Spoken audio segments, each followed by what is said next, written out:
যতদিন যাচ্ছে আমাদের বাংলাদেশ, ভারত, নেপাল, ভুটান, পাকিস্তান সহ এশিয়ার প্রায় সকল দেশেই অ্যানিমিক পেশেন্টের সংখ্যা বা রক্ত স্বল্পতার সমস্যায় ভুগছেন এই রকম ধরনের পেশেন্টের সংখ্যা যেন দ্রুত গতিতে বেড়ে চলেছে। এমনকি সারা বিশ্বেও এর সংখ্যাটা কম নয়।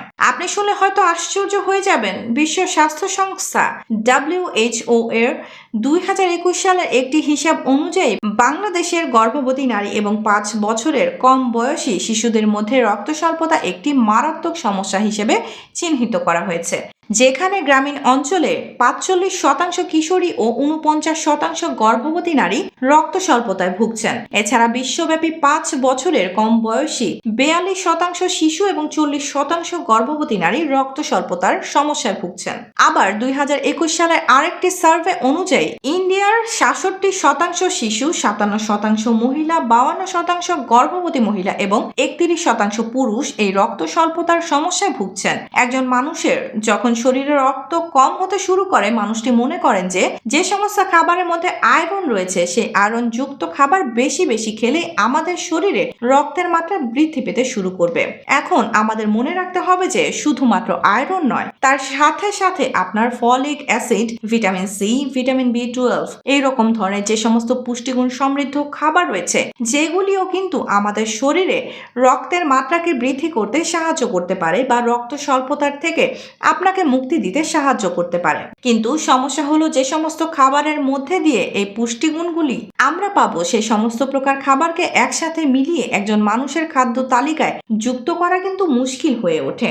কিন্তু আসার কথা হলো, এমন একটি সবজি আমাদের হাতের কাছে রয়েছে, যে সবজিটির মধ্যে সেই সমস্ত প্রকারের পুষ্টিগুণ বিদ্যমান রয়েছে, যে পুষ্টিগুণগুলি আমাদের শরীরে রক্তের মাত্রাকে বৃদ্ধি করতে সাহায্য করতে পারে বা অ্যানিমিয়ার সমস্যা থেকে আপনাকে বের করে নিয়ে আসতে সাহায্য করতে পারে। আর সেই জন্য এই সবজিটিকে রক্ত তৈরির কারখানা বলেও অভিহিত করা হয়ে থাকে বা আখ্যা দেওয়া হয়। আসসালামু আলাইকুম, hello friends, welcome to healthy style. To know how to healthy in everyday, please subscribe our channel. আমাদের উদ্দেশ্য আপনি থাকুন হেলদি সব সময়। আজকের ভিডিওতে আপনাদের সাথে আলোচনা করব যে সেই কোন সবজিটিকে রক্ত তৈরির কারখানা বলা হয়। আমরা আলোচনা করব যে সেই সবজিটিকে কেন রক্ত তৈরির কারখানা বলা হয়। শুধুমাত্র কি রক্ত তৈরি করতে সাহায্য করে, নাকি আমাদের শরীরে অন্যান্য উপকারিতাও সেই সবজি দিতে পারে, সেই বিষয়টাতেও আলোকপাত করার চেষ্টা করব এবং সবশেষে আমরা জানবো যে সেই উপকারী সবজিটি কাদের মোটেই খাওয়া উচিত নয়। দেখুন, ভিডিওর শুরুতেই আপনাদের বলে দিতে চাই যে আজ আমরা যে সবজির হেলথ বেনিফিটস নিয়ে আলোচনা করব সেটি হলো বিটরুট, যেটিকে চলতি ভাষাতে বিটও বলা হয়ে থাকে। আগেকার সময়ে বিটরুট বা বিট সচরাচর শীতকালীন সবজি হিসেবে পরিচিত ছিল, কিন্তু আজকের দিনে দাঁড়িয়ে মোটামুটি আপনি সারা বছরই কিন্তু বিটরুট পেতে পারেন। তো চলুন এখন আমরা জেনে নিই যে বিট বা বিটরুট আপনার শরীরে রক্ত বৃদ্ধিতে কিভাবে সাহায্য করতে পারে। দেখুন, বিটরুটের মধ্যে থাকে প্রচুর পরিমাণে আয়রন, যে আয়রন আপনার শরীরে আরবিসি বা লোহিত রক্তকণিকার মাত্রাকে বৃদ্ধি করতে সাহায্য করতে পারে। এবং সব থেকে ইন্টারেস্টিং ব্যাপার হলো যে সেই আয়রনের অ্যাবজর্পশন বৃদ্ধি করার জন্য এই বিটরুটের মধ্যে রয়েছে পর্যাপ্ত পরিমাণে ভিটামিন সি। এবং হয়তো আপনারা খেয়াল করবেন যে ডাক্তার বাবুরা যখন আপনাকে আয়রন জাতীয় কোনো সাপ্লিমেন্ট প্রেসক্রাইব করেন, তার সাথে সাথে আপনাকে খাওয়ার জন্য ফলিক অ্যাসিডও কিন্তু তিনি প্রেসক্রিপশনে লিখে দেন। আপনি কি জানেন যে বিটরুটের মধ্যে আয়রনের সাথে সাথে ফলিক অ্যাসিডও ভরপুর মাত্রাতে রয়েছে?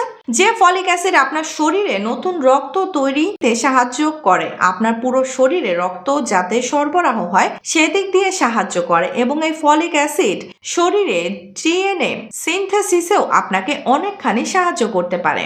এছাড়া বিটরুটের মধ্যে রয়েছে প্রচুর পরিমাণে নাইট্রেট। সে নাইট্রেট আমাদের শরীরের মধ্যে যাওয়ার পরে ভেসোডায়ালেটর হিসেবে কাজ করে, আমাদের পুরো শরীরে রক্ত যাতে সঠিকভাবে সরবরাহ হতে পারে সেদিক দিয়ে সাহায্য করতে পারে এবং আমাদের শরীরের প্রত্যেকটি অঙ্গ প্রত্যঙ্গে, শরীরের প্রত্যেকটি কোষে অক্সিজেনেটেড ব্লাডকে পৌঁছে দিতে সাহায্য করে। মোট কথা, আপনার রক্ত তৈরিতে এবং আপনার পুরো শরীরে রক্ত সরবরাহের ক্ষেত্রে এই বিটরুটের অনেক বড় ভূমিকা রয়েছে। তাই সব মিলিয়ে এই বিটরুটকে রক্ত তৈরির কারখানা বলে আখ্যা দেওয়া হয়। এতক্ষণ তো আমরা জানলাম যে বিটরুট আপনার শরীরে রক্ত তৈরিতে কিভাবে সাহায্য করতে পারে, কিন্তু শুধুমাত্র রক্ত তৈরিতেই নয়, তার সাথে সাথে বিটরুট আপনার শরীরে আরো বিভিন্ন দিক থেকে উপকারিতা দিতে পারে, যেটা শুনলে আপনিও কিন্তু অবাক হবেন। তো চলুন এখন আমরা জেনে নেই যে সেই বিটরুটের আর কি কি উপকারিতা রয়েছে। সর্বপ্রথম, বিটরুট আপনার হার্ট হেলথের জন্য অত্যন্ত উপকারী। আমরা আগে আলোচনা করলাম যে বিটরুটের মধ্যে থাকা নাইট্রেট আপনার শরীরের যে সমস্ত ব্লাড সার্কুলেশনের আর্টারি বা ব্লাড ভেসেলস গুলি রয়েছে সেগুলিকে প্রসারিত করে রাখে এবং স্বাচ্ছন্দ্যে রক্ত যেন যাতায়াত করতে পারে, তার ফলে আপনার রক্তচাপ নিয়ন্ত্রণে থাকে।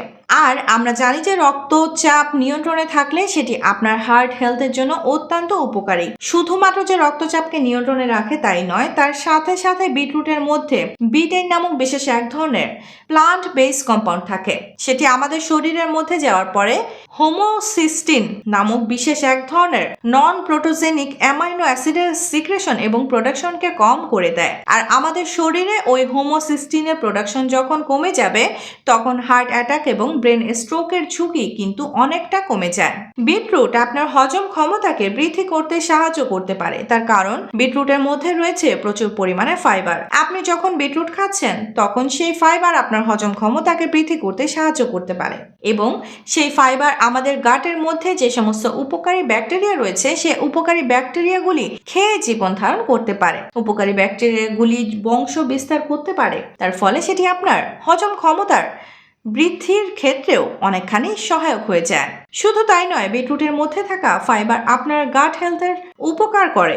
যে সমস্ত কোষ্ঠকাঠিন্যের পেশেন্টরা রয়েছেন তাদের কোষ্ঠকাঠিন্য দূর করার ক্ষেত্রে অনেকখানি সাহায্য করতে পারে। আবার যে সমস্ত মানুষরা নিয়মিতভাবে ফিজিক্যাল এক্সারসাইজ করছেন, যে সমস্ত অ্যাথলেটরা রয়েছেন যারা নিয়মিত জিমে যাচ্ছেন, তারা যদি প্রতিনিয়ত খাদ্য তালিকাতে এই বিটরুট বা বিটকে যুক্ত করতে পারেন তাহলে তাদের এনার্জি লেভেল, তাদের সহনশীলতা, অক্সিজেনের ব্যবহার, এই সমস্ত জিনিসকে অনেকখানি উন্নত করতে সাহায্য করতে পারে। তার কারণ বিটরুট যখন আপনি প্রতিনিয়ত খাচ্ছেন সেই বিটরুটের মধ্যে যে নাইট্রেট রয়েছে সেই নাইট্রেট আমাদের শরীরে নতুন সেল তৈরিতে এবং মাইটোকন্ড্রিয়ার কার্যক্ষমতাকে অনেক বেশি বাড়িয়ে দিতে পারে। আবার বেশ কিছু গবেষণায় দেখা গেছে যে বিটরুটের মধ্যে রয়েছে প্রচুর পরিমাণে অ্যান্টি ইনফ্ল্যামেটরি প্রপার্টি। যেই অ্যান্টি ইনফ্ল্যামেটরি প্রপার্টি আপনার শরীরে ক্রনিক ইনফ্ল্যামেশনকে কম করতে সাহায্য করতে পারে এবং সেই সমস্ত ক্রনিক ইনফ্ল্যামেশন কম হয়ে যাবার সাথে সাথে আপনার শরীরে কোনো প্রকারের কোনো chronic inflammatory disease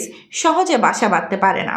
chronic inflammatory disease বলতে যে কোনো প্রকারের অটো ইমিউন ডিসঅর্ডার, আর অটো ইমিউন ডিসঅর্ডার বলতে সেটা আপনার রিউমাটয়েড আর্থ্রাইটিস হতে পারে, ক্রোন ডিজিজ হতে পারে, যে কোনো প্রকারের অ্যালার্জির সমস্যা হতে পারে এবং তার সাথে সাথে টাইপ 2 ডায়াবেটিস হতে পারে, বেশ কিছু ক্যান্সারের মতো সমস্যা হতে পারে। এই সমস্ত সমস্যার ঝুঁকি অনেকখানি কম করে দিতে পারে।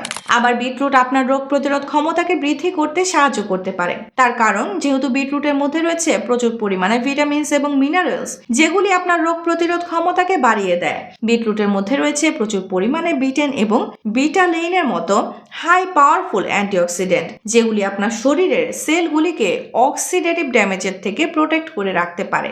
এবং বিটরুটের মধ্যে রয়েছে ভরপুর মাত্রাতে অ্যান্টি ইনফ্ল্যামেটরি প্রপার্টি এবং অ্যান্টি ব্যাকটেরিয়াল প্রপার্টি যেগুলি আপনার শরীরে ইনফ্লামেশনকে কম করতে পারে, আপনার শরীরে কোনো প্রকারের কোনো ব্যাকটেরিয়াল ইনফেকশন যাতে সহজে না হয় সেদিক থেকে সাহায্য করতে পারে। আবার আপনি যদি আপনার ওয়েট লস জার্নিতে রয়েছেন সেক্ষেত্রে আপনার খাদ্য তালিকায় বিটরুটকে যুক্ত করতে পারেন, তার কারণ বিটের মধ্যে ফ্যাট কন্টেন্ট থাকে না বললেই চলে। বিটের মধ্যে ভরপুর মাত্রাতে ফাইবার রয়েছে যেটি দীর্ঘ সময় ধরে আপনার পেটকে ভরিয়ে রাখতে সাহায্য করতে পারে এবং সেটি আপনার ওয়েট লস জার্নিতে আপনাকে সাহায্য করে। আবার বিটরুটের মধ্যে লুটেন নামক বিশেষ এক ধরনের যেই অ্যান্টি অক্সিডেন্ট রয়েছে সেটি আমাদের চোখের যে কোনো প্রকার সমস্যার ঝুঁকিকে কম করে দেয় এবং তার সাথে সাথে এর মধ্যে যে সমস্ত ফাইটোকেমিক্যালগুলি রয়েছে সেগুলি আমাদের দৃষ্টি শক্তিকে উন্নত করতে সাহায্য করে এবং চোখের চারপাশে যে সমস্ত নার্ভগুলিকে রয়েছে সেগুলিকে অ্যাক্টিভ রাখে, সেগুলিকে হেলদি রাখতে সাহায্য করতে পারে। তার ফলে আপনার দৃষ্টি শক্তি বৃদ্ধি পায়, আপনার চোখের কোনো প্রকারের কোনো সমস্যা সহজে হয় না। এ তো জানলাম বিটরুট খেলে কি কি উপকারিতা আপনি পেতে পারেন। এখন আমরা জানবো যে বিটরুট খাওয়ার সঠিক নিয়ম কি রয়েছে। দেখুন, বিটরুট আপনি যেভাবেই খান আপনি উপকারিতা পাবেন। বিটরুট সালাদ হিসেবে আপনার খাদ্য তালিকায় যুক্ত করতে পারেন, বিটরুটের জুস বানিয়ে আপনি খেতে পারেন, বিটরুট স্মুদি বানিয়ে আপনি খেতে পারেন। তবে আমরা সবসময় বলবো যে জুসের পরিবর্তে যদি আপনি স্মুদিস খেতে পারেন সেক্ষেত্রে উপকারিতা আরো বেশি পাবেন। তার কারণ এই স্মুদির মধ্যে কিন্তু ফাইবারটি উপস্থিত থাকে, যেটি আপনার স্বাস্থ্যের পক্ষে আরো অনেক বেশি উপকারিতা দিতে পারে। এছাড়া এমন অনেক মানুষ রয়েছেন যাদের বিটরুট সহজে হজম হয় না, বিটরুট খেলে হজমের সমস্যা হয়। যদি দেখছেন যে বিটরুট খেলে আপনার হজমের সমস্যা হচ্ছে অথচ বিটরুটের পুষ্টিগুণ পেতে চাইছেন, সেক্ষেত্রে বিটরুট রান্না করে বা সিদ্ধ করে বা স্টিম দিয়েও কিন্তু আপনি খেতে পারেন। তবে যদি কাঁচা অবস্থাতে খান সেক্ষেত্রে পুষ্টিগুণ আরো বেশি পেতে পারেন। তার কারণ বিটরুট রান্না করার পরে বিটরুটের বেশ কিছু পুষ্টিগুণ কমে যেতে পারে। এখন আমরা জানবো যে বিটরুট এতটা উপকারী হওয়া সত্ত্বেও বিটরুট কাদের মোটেই খাওয়া উচিত নয়। সর্বপ্রথম বলি ডায়াবেটিক পেশেন্টের প্রসঙ্গে। এর মধ্যে যেহেতু প্রচুর পরিমাণে কার্বোহাইড্রেট রয়েছে, সেজন্য যাদের অতিরিক্ত ডায়াবেটিস রয়েছে সেখানে বিটরুট আপনাকে চিন্তা ভাবনা করে খাওয়া উচিত বা অল্প পরিমাণে খাওয়া উচিত। এটি আপনার স্বাস্থ্যের পক্ষে উপকারী বলে অতিরিক্ত মাত্রাতে কিন্তু খাবেন না। এছাড়া এমন অনেক পেশেন্ট রয়েছে যাদের বিটরুট খেলে অ্যালার্জির মতো সমস্যা দেখতে পাওয়া যায়, তাদের বিটরুট অ্যাভয়েড করে চলা উচিত। যে সমস্ত মানুষদের হাড় দুর্বল, যাদের অস্টিওপোরোসিসের মতো সমস্যা রয়েছে, তাদের কিন্তু বিটরুট খাওয়া উচিত নয়। তার কারণ বিটরুটের মধ্যে যে অক্সালেট রয়েছে সেই অক্সালেট আমাদের শরীরে ক্যালসিয়ামের অ্যাবজর্পশনকে কম করে দেয়। তার ফলে কোনো খাবার দাবার বা সাপ্লিমেন্টের মধ্য দিয়ে আপনার শরীরে ক্যালসিয়ামের ঘাটতি কিন্তু আপনি মেটাতে পারবেন না। এছাড়া যাদের কিডনি স্টোনের সমস্যা রয়েছে তাদেরও বিটরুট খাওয়া উচিত নয়। তার কারণ বিটরুটের মধ্যে যে অক্সালেট রয়েছে সেটি ক্যালসিয়ামের সাথে মিলেমিশে ক্যালসিয়াম অক্সালেট ক্রিস্টাল ফর্ম করে এবং আপনার কিডনি স্টোনের মতো সমস্যার সৃষ্টি করতে পারে। এছাড়া আরো একটা বিষয় আপনাদের জানিয়ে রাখি, বিটরুট খাওয়ার পরে অনেকেরই মল বা মূত্রের রং কিন্তু বিটের মতো লাল বা গোলাপি রঙের হয়ে যায়, যেটিকে মেডিকেল সায়েন্সের ভাষাতে বলা হয় বিটিউরিয়া। এটি সম্পূর্ণ নিরাপদ।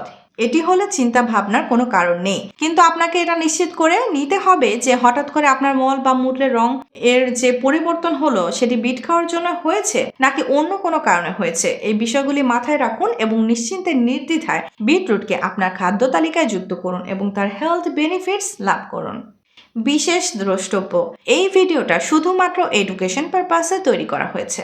আপনার যে কোনো ধরনের স্বাস্থ্য সমস্যা দেখা দিলে অবশ্যই নিকটবর্তী একজন ডক্টরের সঙ্গে যোগাযোগ করুন এবং ডক্টরের পরামর্শ মেনে চলুন।